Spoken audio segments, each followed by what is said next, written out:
got it. Okay. Hey guys, it's Mary Wong here, and I am with Dr. Tanya Wild, and Dr. Laurie Marshall is in the house, and we are super excited. We are in the house. We're going to do a deep dive about genetic testing. We're going to talk about genetic testing in of itself for IVF. And then we're actually going to talk about mosaicism, which is a whole other deep dive conversation, and super excited because Dr. Marshall has actually done research on it as well. But before we get started, I think we need to talk about who you are. And Dr. Wild, do you want to introduce Laurie? Sure. Do we call you Dr. Laurie? Do we call you Dr. Marshall? What would you like? Just Laurie Marshall is fine. Yeah. Okay. Yeah, you can call me whatever. So beautiful human, co-founder and medical director of Pacific Northwest Fertility in Seattle. And so you are a reproductive endocrinologist, fertility doctor, and an OBGYN. And she, I think, if I'm not mistaken, you were the first female to be a fertility doctor in Washington. Mm-hmm. Is that accurate? Yeah. Kind of cool, right? Yep. And currently supporting a movement to pass legislation to require insurance coverage to build families in the state of Washington, which is huge. So thank you so much for joining us today. Really, really appreciate it, because you're a professor, a researcher, and an advocate, and everything that we love to hear about, and all about PGS and PGT. Actually, I was asking Mary earlier, what's the difference between PGS and PGT? So maybe I'll start asking you the difference. So the current terminology for what we're talking about is PGTA, right? It's really a mouthful, and I'm not necessarily proud of the people who decided to call it that. So PGTA stands for pre-implantation genetic testing for aneuploidy. So aneuploidy means abnormal cells. So many of you have heard the term PGS, which was used for many years and stands for pre-implantation genetic screening, but an international group that looked at what we should call these things decided that testing embryos for the number of chromosomes should be from now on referred to as PGTA. So we're trying our best to substitute PGS with PGTA. And so let's dial it back for one more moment, because, I get that we're in the conversation 24/7. Yes. And there are people that are going to be listening or watching. They'll say, what the heck are you talking about? So this is actually what people do as an option, which actually a lot of people just take on as part of the norm. And it's for IVF. So people doing in vitro fertilization. So, we're really dialing it back, right? So what the heck is IVF? Dr. Laurie. So IVF is a reproductive technology. It's a way that more and more couples and individuals are choosing to get pregnant if they have trouble getting pregnant in a traditional fashion, or if they, if there are abnormal sperm, blocked tubes, and we're finding that it's such a good option for couples where the female partner is older, and I think we're seeing more and more folks embrace IVF sooner. So basically, IVF means in vitro fertilization, which means that the eggs are fertilized in vitro, which means in the laboratory. So eggs are removed from a woman's ovaries after they've been matured with fertility drugs. They're taken to the lab, and then we use sperm to inseminate the eggs. And the embryos that result from that are then transferred into a woman's uterus. And the success rates are higher and higher as the years go on. One of the biggest issues with IVF has been multiple gestations, so multiple pregnancies. So one of the things that we've tried to do in our profession is to put just one embryo in. And to do that, we have been working hard to select the best embryo to put in. And PGTA, or screening the embryo for chromosomes, is one of the ways that we have been able to reduce the number of embryos that we return to a woman's uterus to 1 in almost all cases. Thank you for that. That is so really well put. And if we may add and reveal, because you don't know this, but both Dr. Tanya Wild and myself, we both did IVF. Great. But I was at a time where there was no genetic testing. So now it's like, wow, everybody does it. So this is such an exciting topic, and it has certainly shifted the way IVF is going. And as you say, live birth. So let's now do a deep dive as to what it all is, and do you really need to do it, or who it's best for? So let's begin with what is it really? How does it work? So what happens in an IVF cycle is, like I said, the sperm is used to fertilize the egg, and then the resulting embryo is cultured in the lab. And most laboratories now culture the embryo to what we call the blastocyst stage. And in the blastocyst stage, the embryo is 150 to 300 cells. And we start to see a portion of the embryo that will become the fetus, and a portion that will become the placenta. And the portion that will become the placenta has a big word called trophectoderm, right? I love the word. Anyway, so we then, and the trophectoderm will become the placenta. And so what we do with PGTA is we take 5 to 10 cells from this portion of the embryo, from the trophectoderm, and we send those to a genetics lab for them to test. And they test them for the number of chromosomes. So is there an extra chromosome, 15, a missing chromosome 11? Is there a big chunk out of one of the chromosomes? And they do some really fancy big data to figure this all out. And it is the interface, I think, of medicine and technology, right? So big data, artificial intelligence, that type of thing. So we can test embryos, and it's an amazing accomplishment in genetics to be able to take 5 to 10 cells and to actually get an entire chromosomal complement for a human. So we send those cells to the lab. We keep the embryos in our laboratory, and just those cells that are tested go to a genetics lab. And after they come up with an answer, then we match the answer with the embryos that we have in the lab, and we say, gee, we have 5 blastocysts that we biopsied, 2 of them are normal, which ones are normal, which ones are abnormal, and then we transfer the ones that are normal, and usually what we do then is discard the ones that are abnormal. So on that note, go ahead. On that note, so you discard the ones that are abnormal.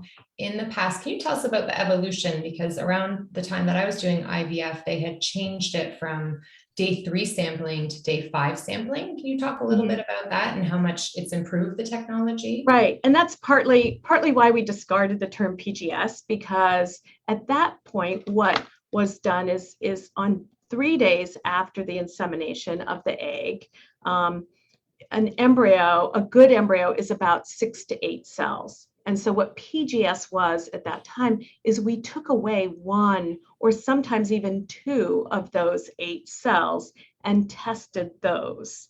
And then we didn't necessarily freeze the embryo. Instead, what we did is quick tested them as fast as we could and tried to get a result by day 5 so that we could transfer an embryo day 5. Some labs probably did freeze embryos on day 3 while they were waiting for the results, but there were some clinics that also could get a result fast enough that they could transfer the embryo on day 5. But what we found is that we get a more accurate result if we wait until the embryo gets to the blastocyst stage, and we can take away more than 1 cell. And that also is a better time to freeze an embryo. So a blastocyst can be vitrified very successfully. If we vitrify it and then thaw it, it looks and acts like a fresh embryo. So it's been an advance in our field that's allowed us to do this type of testing and still maintain the health of the embryo. Meaning like it's flash frozen, Flash yes, frozen, right? So- It's exactly what it is. It's a flash freeze. Yeah. So just, you've got the embryo, freeze it, and then we say we warm it. We don't thaw it. So we warm the embryo, but it has revolutionized how we can care for patients who are doing IVF, because it's allowed us to be really confident with the freezing and the thawing process.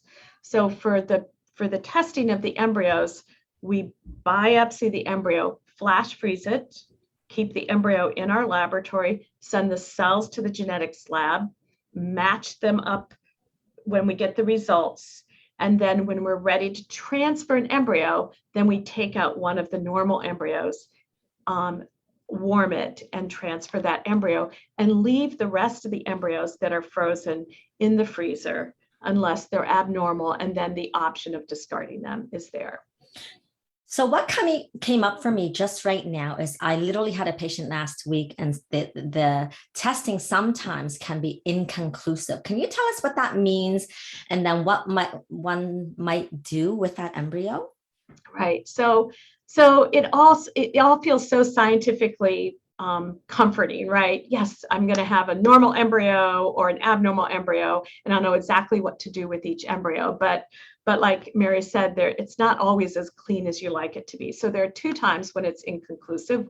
One is when they take cells and there's not enough cells for them to adequately do the test. So, and usually that happens if you should happen to take cells from, from that are dying or unhealthy, and there's not enough DNA to actually test. So, so if I I can show you. So if you're looking at an embryo and you see that you can take just a few cells, it is a little bit random which cells you take, although you try very hard not to get any that are from the inner cell mass, the portion that will become the fetus. You take them from the trophectoderm, but it's, the embryo is not completely homogeneous, and you'll have some areas where there are good cells and some areas where there aren't good cells. So an inconclusive result, if you get that, usually what most programs do is say, we're going to try again to get an answer for you. So they'll thaw the embryo, biopsy it again, send another set of cells out. So what do you think of that, though? What do you think of actually, you're thawing and then you're freezing again, and then obviously, right? Like, do you actually advise people to do this? Well, when it's inconclusive, we do. It's all of the data supports the fact that the embryo is a very tolerant little thing, and that it can tolerate another thaw, biopsy, and freeze. Instinctively, I know it feels like, oh my goodness, you're doing all these things to the embryo, but our data supports that. And if we do find that embryo is normal, then it implants at the same rate as other embryos that have initially been found to be normal. So we do think that's reasonable. We have had some patients who say, no, I don't want to do that. Just put that embryo in, or just discard the embryo. And it will depend on other embryos that they have. So if you have 3 or 4 normal embryos and you have one that's inconclusive, a lot of folks would just say, just leave that one there. We'll transfer the ones that are clearly normal and just table the one that's inconclusive, decide what to do with that later. So that's one inconclusive result. And the other one is what we just hit on briefly, which is mosaicism. So that is what we call an intermediate result, which means that there probably are some cells in the embryo that are abnormal and some that are normal. And we'll talk about that later. But that is exactly, mosaicism, and that is a difficult situation for us to be in, but very, very common. For sure.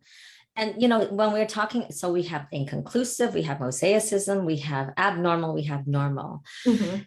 Has there, because I don't know about you, but I've certainly had some patients that actually said, and they say, oh, I've seen on Google that they've actually put in abnormal embryos and they've become babies. Is this true? Can you speak to this? So in the past, when you would get a report from a genetics lab, it would just say suitable for transfer or not suitable for transfer, or it would say normal or abnormal. Euploid meaning normal, aneuploid meaning abnormal. And the testing that was done at that time was not as accurate. Or if we did day 3 testing, you only had one cell. So it was either abnormal or normal. And we now understand that some embryos in the stage in which they're testing them may have some normal and abnormal cells, and particularly in the area that will become the placenta. And so if you just have one cell and it's, you know, and you just happen to get a cell from a portion of the embryo that's abnormal, but the majority of it is normal, then you could put in an embryo that you thought was abnormal, and it really has the potential to be a normal fetus and a normal baby, right? So part of the reason why we could do that in the past is because the testing wasn't very accurate. As anytime there were more than 30% of the cells that were abnormal, we called the embryo abnormal. And some of those embryos were probably what we now call mosaic embryos. So Gotcha. I think we're going to find that now that the testing is more sophisticated and we can say an embryo is euploid or normal, aneuploid, abnormal, or somewhere in between, probably those in between mosaic results are probably those embryos that were called abnormal, but now we're probably not going to see that as much. Right. So to summarize, in the past, when you were kind of testing from the day 3s, the number of cells were a lot smaller. And so as the embryo kind of grows and the cells multiply, essentially there's, with the ones where they collected one cell that was abnormal, all the good cells kind of multiplied and squeezed out. It wasn't that they corrected themselves, right? It wasn't like that the cells, that particular cell would have got healthier. Is that correct, Dr. Laurie? And instead it would just have, all the good cells would have kind of multiplied more. And then does that make sense? Like I'm trying to understand. I would say we don't know exactly what happens. Okay. Right. So, Great so answer. if you like, if you allow me to do this, so you could have an embryo that has a mixture. Wait, of before you cells. go on, because again, for the podcast, there is no visual, but no, right. I love that you're showing this visual. So please keep sharing the visual, but just as you describe, just describe in detail so that we can then have in our show notes, perhaps like the visual, like you can give us a PDF and we'll share that. Okay. Okay, great. Great. Thanks so much. Sure. So share that again. I love that. Here, I'll show you this actually first. Yeah. So, okay. So wait, are we jumping ahead? We are jumping ahead, maybe we are.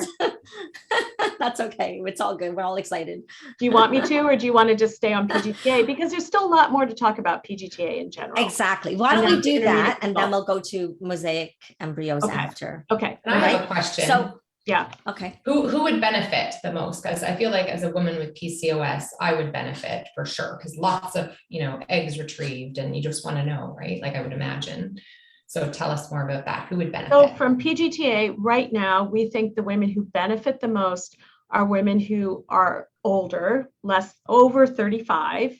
And the reason being is that they have a higher percentage of their embryos are abnormal, and it's harder to find a normal one. So the tendency in the past had been to say, you're going to have a higher chance of getting pregnant if we just put more embryos in, right? Hoping that one of those would be normal. And it makes much more sense for us to find the normal one and to put in just one normal one. So, and certainly there are some women who are 40, 41, 42, they may do an IVF cycle and have no normal embryos.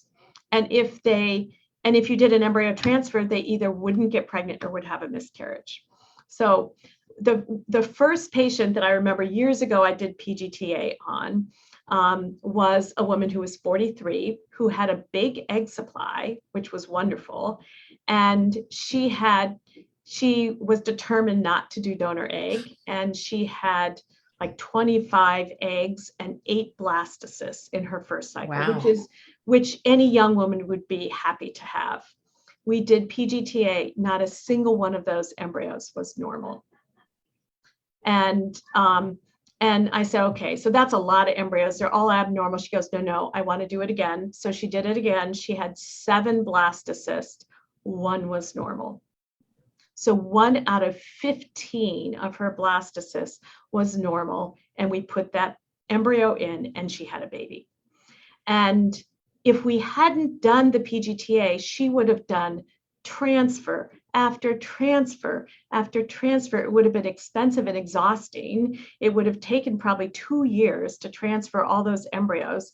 And instead, in the course of 3 or 4 months, we did 2 cycles, transferred the single normal embryo that she had and allowed her to have a healthy pregnancy. So that's like your perfect patient for PGTA.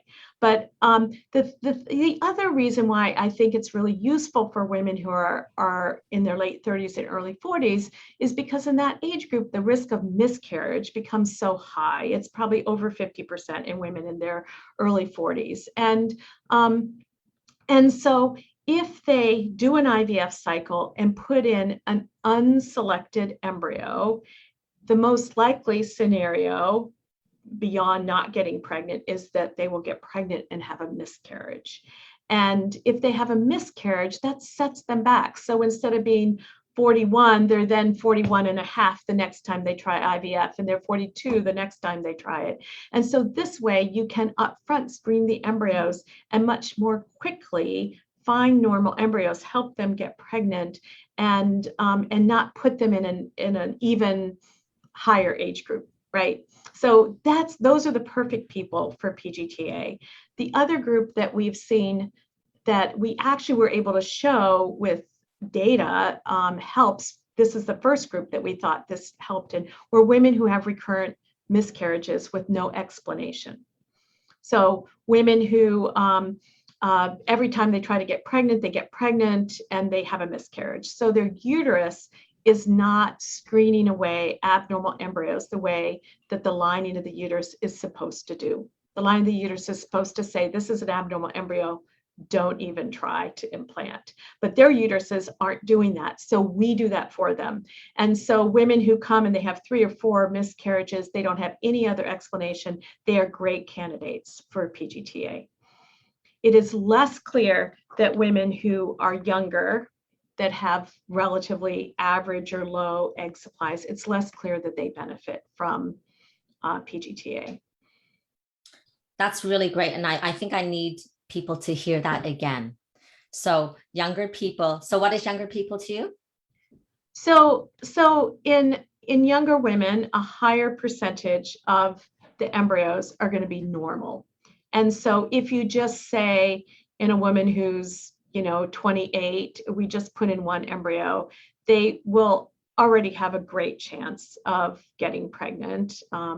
In our clinic, 60 to 70%. And it's not improved that much by doing the testing ahead of time. So and particularly if you don't have, if you have maybe 2 blastocysts and you're going to try twice to transfer an embryo, it's not as clear that it's worth the money and time to do PGTA. I think you mentioned, yes, Tanya, about about maybe doing PGTA because of PCOS. And actually young women who have big egg supplies probably are still good candidates to do PGTA because they've got so many eggs and embryos. you want to go as quickly as you can to the ones that are normal, and it is Agreed. worth the money and the time, et cetera, to do the PGTA in that group of patients. So if we're going to talk about money, we might as well, actually address it. So what would someone expect that it will cost? Because we know IVF in of itself is expensive, but then the add-ons would just, really increases the cost, right? So what does PGTA testing cost, and how many embryos are involved? Because there's probably like a certain amount, right? Well, it's different in every program. It's going to be really hard for me to generalize that, because there is a cost of the biopsy. If you weren't already going to freeze all the embryos, there's a cost of freezing and thawing the embryos. And then the cost at the genetics lab is very different from lab to lab and from program to program. But it usually ends up costing about the same as doing a frozen embryo transfer, sort of in the $3,000 range to do the biopsy and to do the testing, depending sometimes on how many embryos there are to test. And that's why some people will do embryo banking, and then they collect the tissue, and then they could just screen it one time versus every time you do an IVF cycle, right? Because then it would be a separate cost each time. Well, there are different financial arrangements different clinics have. And in some cases, there is an advantage to accumulating embryos and then testing them all at once. But on the other hand, most genetics labs want to do the testing as soon as they get the cells, because the test may be more accurate at that point, rather than waiting several months to do the actual testing. So there are different opinions about the best way to do that.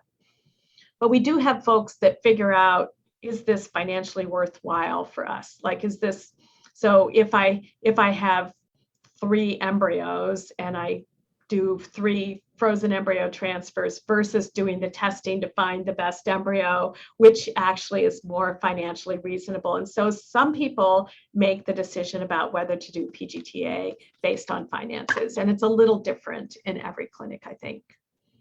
Oh, for sure. Now, one thing, like, we want to move on to mosaicism, but before we do that, this is another very important question, because I think we need to actually cover, though, as well, that, just because you test embryos for aneuploidy, or meaning, chromosomal normal cells, it's not necessarily 100% that that's going to become a live birth, right? You might not get a baby in hand. Can you address that? Yes, or speak to that? So that is one of the biggest questions that we have as clinicians, is why doesn't every embryo that has been screened and has normal chromosomes, why doesn't it implant? And what's the list of reasons for that, right? And I try to emphasize to folks, because we still see around a 70% live birth rate when we implant a single normal embryo after the PGTA testing. It's amazingly independent of age, which is fascinating. But if you think about it, the chromosomal screening, all you're doing is saying this embryo has the right number of chromosomes. And if you look at like the population of Toronto or Seattle, like most of the people out there have the normal number of chromosomes, but I would argue that not everyone is normal. Right. So there's a lot more to an embryo, just as there's a lot more to a person than just the number of chromosomes. That's the minimum standard for an embryo that has the potential to go on and become, a healthy fetus and a healthy baby. Right. So so some of the times it's just that you need a different embryo. And there is something else with the embryo that we can't see in our testing that's keeping it from implanting normally. And then there are, of course, other factors like the uterus. Is the uterus healthy? Is the synchrony between the development of the embryo and the lining of the uterus, is that spot on?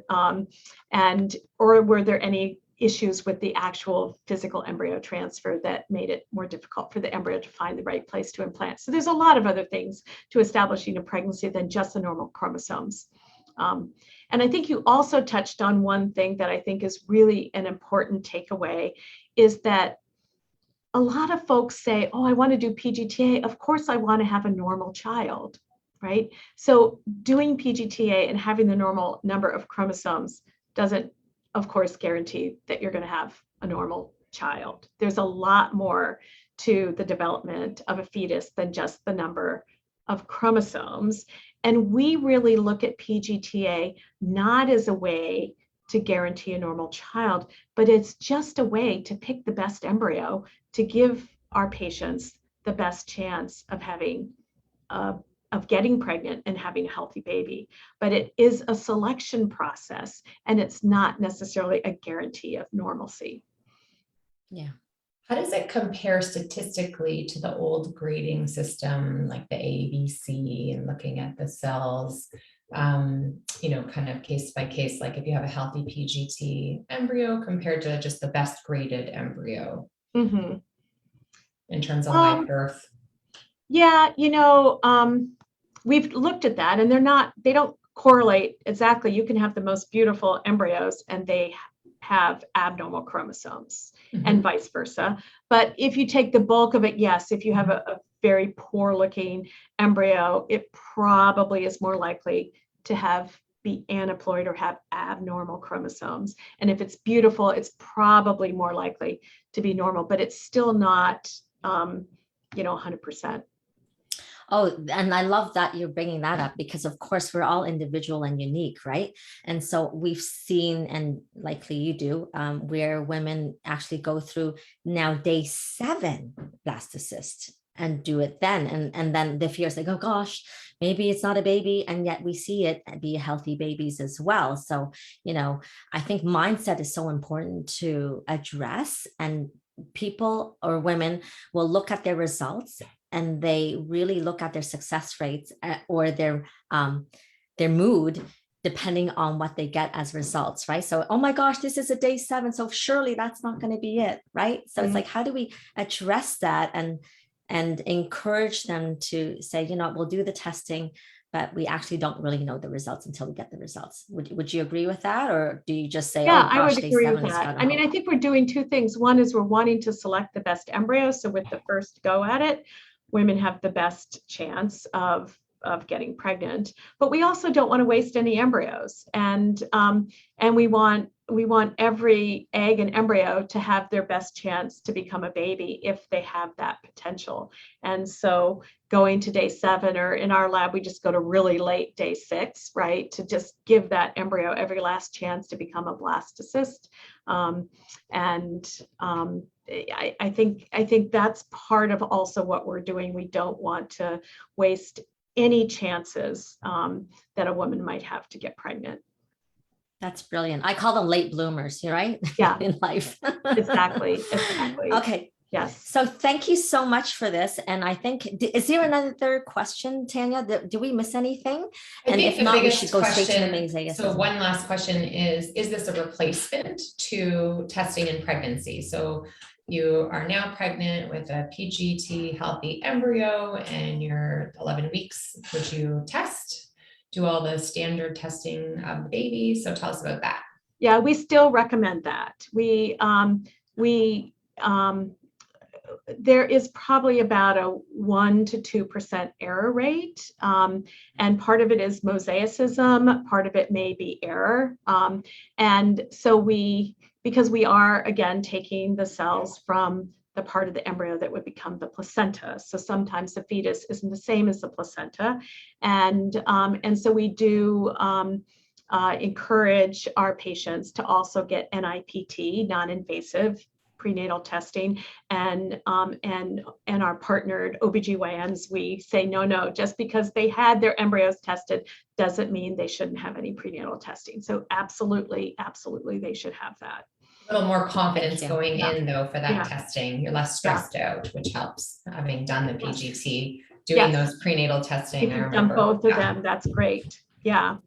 There is awesome. One other thing that you might just want to mention, Mary, is that we are hoping in the next 5 years to move to a more non-invasive method to test for chromosomes. And so the two ways that we're hoping to do that is if an embryo is cultured in media, to take the cells that are shed from that embryo and to test those for chromosomes, or to take some of the fluid that's on the inside of the blastocyst and to test those.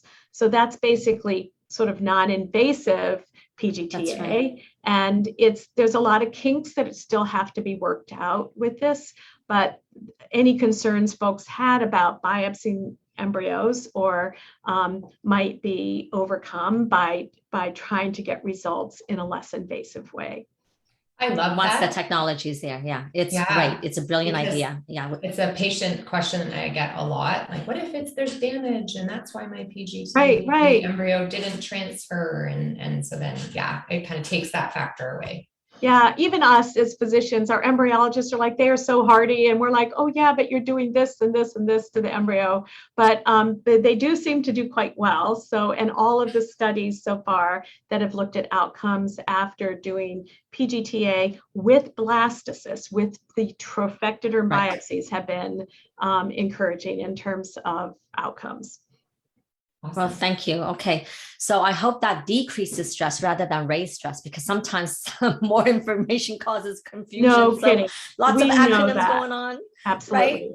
Right? So if there's any concerns, like, feel free to reach out to us. And then now let's totally, well, it's not actually, it's the same thing, but deeper dive into mosaicism, which we mentioned earlier. So let's begin that conversation. And I'm so excited that Dr. Laurie Marshall has actually done research on this. So let's go straight into it. Yeah, what is it first, maybe? Thank you so much for inviting me. This is a sticky topic, and hopefully I can explain it clearly to everyone. And we struggle with it every day. Basically, what mosaicism is in general the presence of more than one distinct cell line in a sample from an individual, from a person, right? So, and some of you have heard, so you can see there, for example, there's a mosaic Down syndrome. So there are individuals who have Down syndrome, but they have some cells that are Down syndrome and some that are normal. And usually in those cases, they're not as severely affected as if they were full chromosome Down syndrome, right? So you know what, before you go on, if you don't mind, we're just going to rehash exactly what that means. So when we biopsy some cells, and it's more than one, right? So you can have multiple cells, and some of them are tested as normal chromosomally, and others may actually say, oh, there's Down syndrome cells here, right? Yes, so yes. That's what mosaicism is. So it's not all the cells. So technically you're talking about an individual, right? But we go back to embryos, and we can look at embryos that have a mixture of normal and abnormal cells. So if you look at a blastocyst and it has an outer portion to it that we call the trophectoderm, and that those cells become the placenta, and there's a portion that is the inner cell mass that becomes the fetus, and those can be all normal, and we call that a euploid embryo. They can be all abnormal, and we call that an aneuploid embryo, or it can be a mixture of both. And so the mixture could be that the cells are normal in the inner cell mass, which is the portion that becomes the baby, and abnormal in the placenta, which is the portion that becomes, or in the trophectoderm, which becomes the placenta, or the normal and abnormal cells could be scattered throughout the embryo.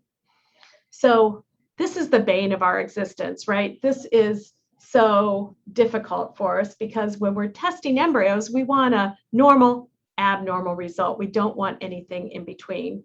And so this challenges us a lot because, of course, we don't want to transfer an embryo to a patient that would result in an abnormal child. The truth of the matter is, although I used an example of a mosaic child, there aren't that many mosaic individuals. And so really with IVF, we're not trying to prevent mosaicism. We're trying to just get our patients pregnant with healthy children.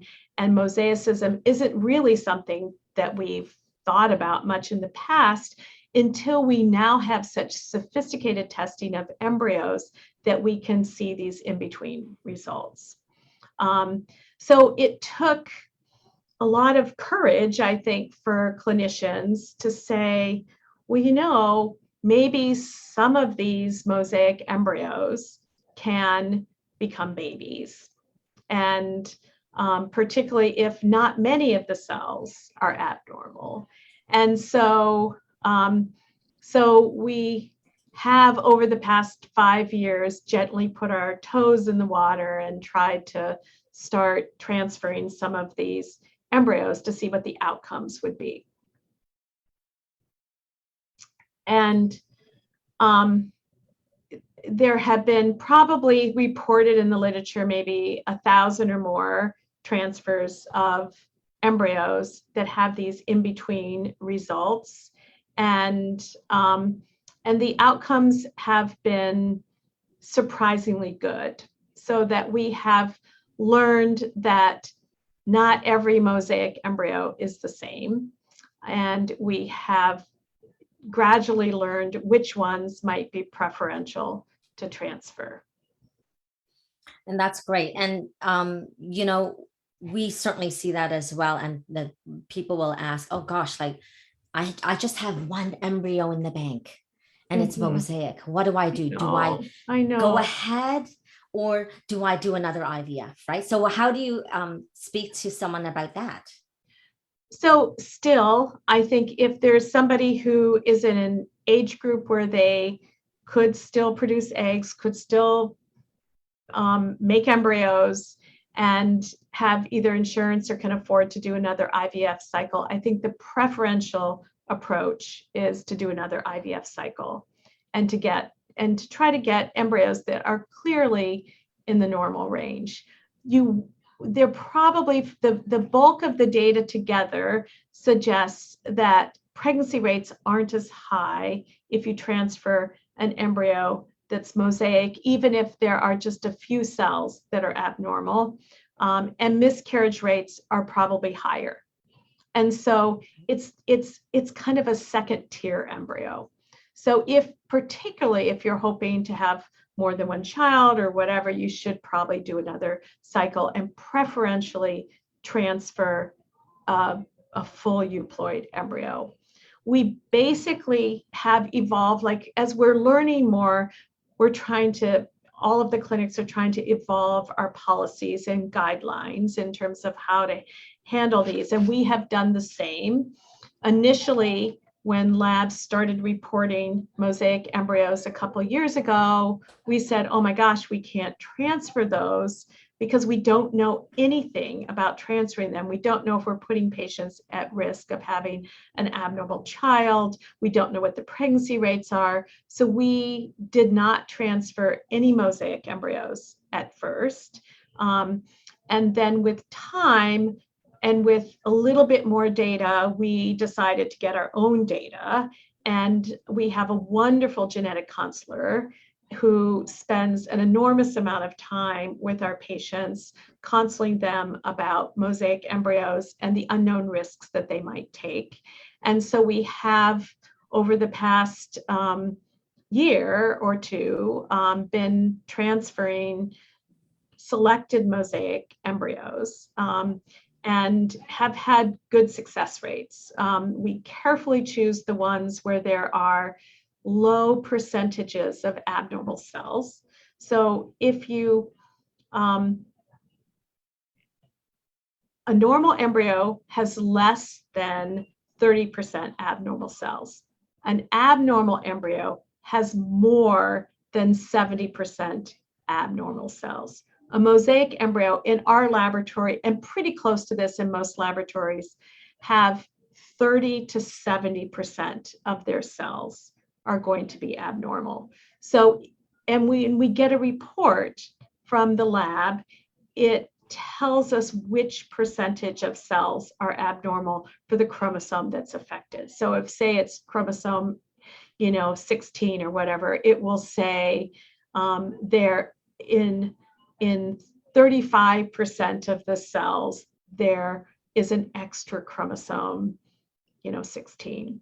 And then that is an embryo that we might consider transferring before one that has 65% of the cells are abnormal, because it's more likely that that embryo is not going to make it any further in culture, and it's more likely that it actually truly is an abnormal embryo.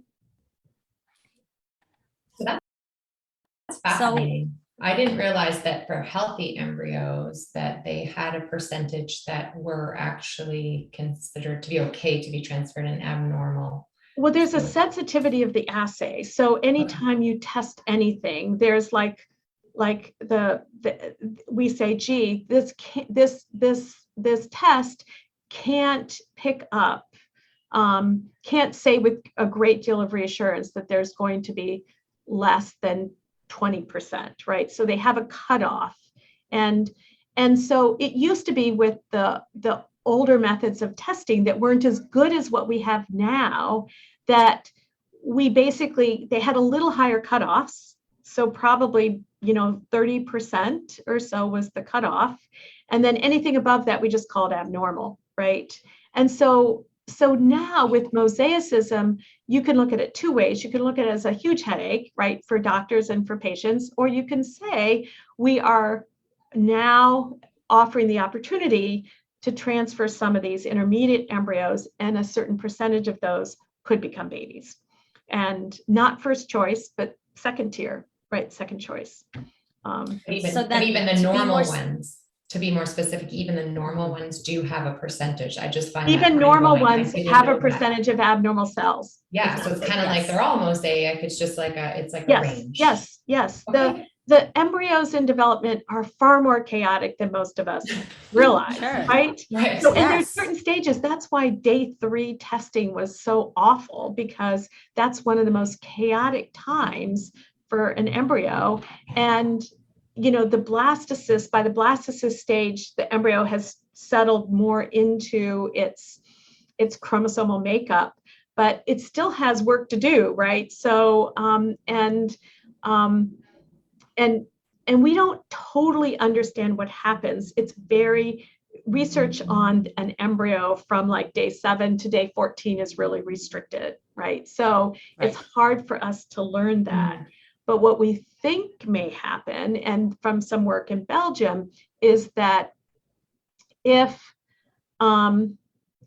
you culture that embryo like a mosaic embryo out to day 14 in a laboratory with special permission, that the ones that are low-level mosaics will either make it to day 14, and if you retest them, they're normal, or they'll die along the way. The higher level mosaics, which means closer to 70% abnormal cells, it's less likely that they'll make it out to day 14. They usually just die on the way out. But all mosaic embryos in the study from Belgium, if they made it to day 14, they were normal. So they do probably repair themselves to a certain extent, or the fetus, the embryo kind of throws the abnormal cells into the placenta. And then the fetus may be normal. So going back to, for those people that are joining in, we just want to refer back to the previous interview, which is about the genetic testing in general. And we were addressing also how not all chromosomally normal embryos are babies. So you just basically spoke to that, which is great. And so, and then going back, we need to actually introduce you again, because for this portion of it, some people may be just joining in. And Dr. Laurie Marshall is from the Pacific Northwest Fertility Clinic in Seattle. And I'm so proud to hear this, by the way, that you are the first fertility doctor, a female fertility doctor in Washington. And not only are you a fertility doctor, reproductive endocrinologist, but you're also an OBGYN. And I love it that you're a professor and researcher, as well as a professional, a doctor seeing patients. But what I love most is that you're also an advocate who is currently supporting a movement to pass legislation to require insurance coverage to help build families in the state of Washington. So, thank you, kudos to you. Obviously, it shows that you are dedicated and you are there for people building their families. So thank you. Thank you for inviting me on your show. I really appreciate it. Oh gosh, people need to learn about this, and I certainly taken away some stuff here. So we can go back to our patients and give them more information as well, and to not confuse, but really to have informed choice and decisions around, do we really want to do genetic testing? And then secondly, if we have mosaicism, do we transfer that and have them be informed so they can self-advocate, right? Right. So in terms of the study, because you were taking your own data, do you have much or specific numbers for us regarding normal embryos being transferred, making it to babies, versus the mosaic embryos that you've transferred for women? Do you have stats on that you can report? We do. So we have gradually started to transfer mosaic embryos, and our live birth and ongoing pregnancy rate has been 53% in women who have mosaic embryos transferred, and that's lower than screened embryos and higher than unscreened embryos. So if the embryos are screened, it's about 70%, 69 to 70% in our clinic. And if you don't screen embryos at all, it's various age groups, and it would be lower than that 53%, in the range of 30 to 40%, depending on the age of the woman. So it is encouraging. I would say that we spent a lot of time picking the patients that would have mosaic embryos transferred and picking the embryos that they transferred. For example, almost all of those patients that conceived had low-level mosaics, or what we call segmental mosaicism. So when you do PGTA, you look for an extra chromosome, a missing chromosome, but we also look for a big chunk out of a chromosome, which we call a deletion, or a little bit extra chromosomal material, which we call a duplication. And they're less common than the trisomies, which is an extra chromosome, or monosomies, which is a missing chromosome. And they probably aren't as, I don't know what the word is. So they probably don't affect the fetal development as much as what we call a whole chromosomal abnormality. So most of the pregnancies that we had with transfer mosaic embryos were the low-level mosaics, sort of 30 to 50% of the chromosomes had one abnormal chromosome, or they were deletions or duplications that were mosaic. We did not do well with high-level mosaics, so when there were 60% or 70%. But we also say if a patient had more than one mosaic embryo, we would advise them to transfer a low-level mosaic first. And that may be partly why our success rates are as high as they are, because we are carefully trying to choose the mosaic embryos that are the best to transfer. So some of the success rates in the early papers were much less than that, but they were also learning which mosaic embryos were the best to transfer. Of course, that makes so much sense. That's, again, very enlightening. And I remember what you said in the first portion of the podcast, where you mentioned that, it doesn't matter your age. Once you've tested and it's whatever the chromosomes are, if it's normal, then it's irrelevant of age, correct? Am I saying it right? Right, pretty much. Yeah, it's just a teeny bit less for a 41 to 42-year-old age group, but it's like 61 to 62% and high 60s to 70s for our younger patients, but very close to the same. And that actually surprised us because we thought there was more that age did to an embryo than just, affect the number of chromosomes. So if you are older and you can find that, that normal embryo, that success rates are still good. I think one of the surprising things for us too, looking at mosaicism, is that we know aneuploid embryos or abnormal embryos are much more common as women get older. And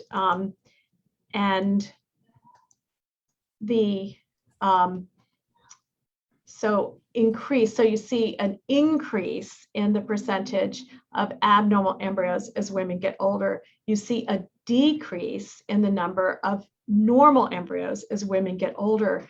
But mosaicism we see in all age groups. And it does vary a little bit, but you see as high a percentage of mosaic embryos in our younger patients as our older patients. And when we looked at our data, 42% of our cycles had at least one full chromosome mosaic embryo. So this is not a small problem. This is not something that just, happens every once in a while. And in many of our younger patients, they also have enough normal embryos that they don't really have to deal with the question of mosaicism. But we say, hey, hold on to those embryos, but don't use them first. You want to use the ones that are definitely normal first. But a lot of these young women who have good egg supplies, even egg donors, have mosaic embryos. And it may be that they're closer to normal. Some of these are closer to normal. And so because they have more normal embryos, they have more of these closer to normal embryos. But we don't really have a good handle on why it's not age dependent, really. I love that. And that's something new. I did not know that there were lots of mosaic embryos for the younger population, especially the donors. So that's really insightful. And I guess when you talk about low level versus high level mosaicism, and just to be clear and to reiterate, in terms of low level now specifically, does that mean it's like just one chromosome that is wrong, and it may only be like, let's say they are biopsying 10 cells and out of that, 2 are abnormal and it's the specific chromosome for Down syndrome that is the issue? Like, I want to have clarity for people exactly what that means. Mm-hmm. That's not exactly how the results come out, but that's basically a good way to think of it.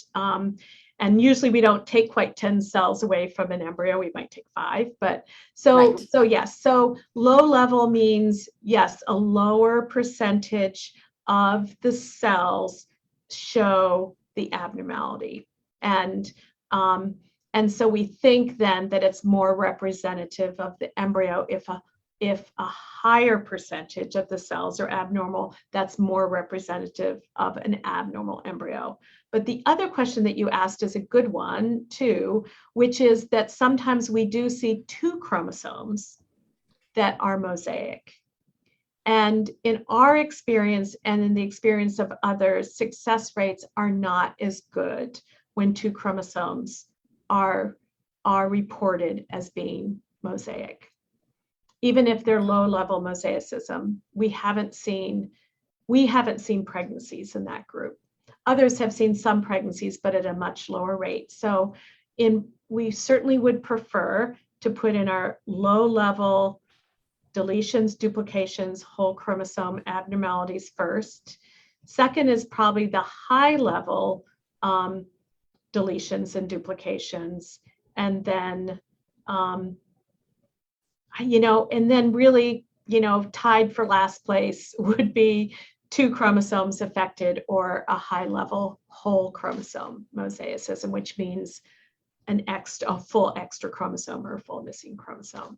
So we do tier that, and our genetic counselors are very careful about that. Initially, there was like, oh, if there's an extra one, it's worse than if there's a missing one, or they went through all of this. But this is pretty much how we're looking at it now. The low-level mosaics are the first ones we transfer. The last ones are when 2 chromosomes are affected. Wow, this is awesome.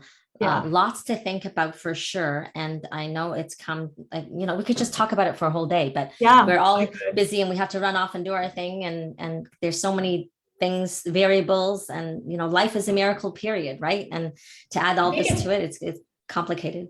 I think it brings hope to mosaic embryos. And I think it gives me more, definitely an understanding that, if the normal embryos have a little bit of abnormal, then it's just all in a spectrum, and the technology is just going to get better and better over time, which is very exciting. So thank you so much for sharing, Dr. Yes. And I think we're moving to the point where we hope people understand we're just trying to select the best embryo. So we'll pick the ones that are completely euploid first, and then we go down this list.